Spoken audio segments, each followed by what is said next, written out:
白宫星期四表示，他对中国拒绝世界卫生组织对新冠病毒起源进行第二阶段调查的计划深感失望，认为这个决定是不负责任和危险。白宫新闻秘书沙吉星期四在白宫举行的例行记者会上表示，美国支持世卫组织提议的第二阶段新冠溯源计划，该计划致力于确保这些研究是科学的、透明的，由专家领导并不受干扰。他说，中国拒绝这个计划是不可接受。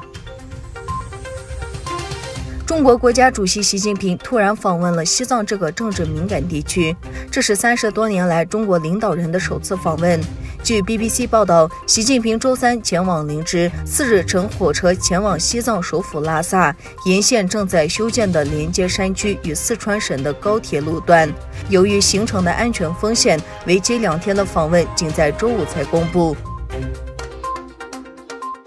一名美国官员表示，美国正在考虑打击伊朗向中国出售石油，以应对伊朗可能不会重返核谈判或在返回谈判桌时采取更强硬立场的可能性。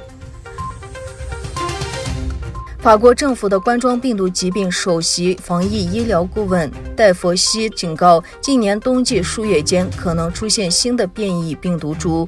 戴佛西说，今年冬季可能会出现新的变异病毒株。戴佛西督促法国民众再度保持社交距离和戴起口罩，并表示日常生活恢复正常恐怕要等到2022或2023年。据河南省应急管理厅提供的消息，河南强降雨已造成56人遇难，5人失踪，直接经济损失超过139亿元。救援工作正在紧张进行中，备受社会关注的京广路隧道救援清理仍在继续，已确认有人员遇难。在河南省会郑州，强降雨导致水灾，郑州地铁网被淹，许多乘客被困。据 Maple News 报道，中共政权将东突厥散喀什一座拥有6世纪历史的清真寺变成了博物馆。根据地区消息来源提供的消息，东突厥散最大、历史最悠久的埃迪嘎尔清真寺已被改建为博物馆。这座清真寺于1442年竣工，历史上一直是该地区最具标志性的清真寺。阿塞拜疆国防部宣布在亚美尼亚边境发生冲突。国防部的一份声明说，两国边界卡尔巴基尔地区的阿塞拜疆地点遭到亚美尼亚军队的袭击。声明说，阿塞拜疆军队也作出回应，冲突仍在继续。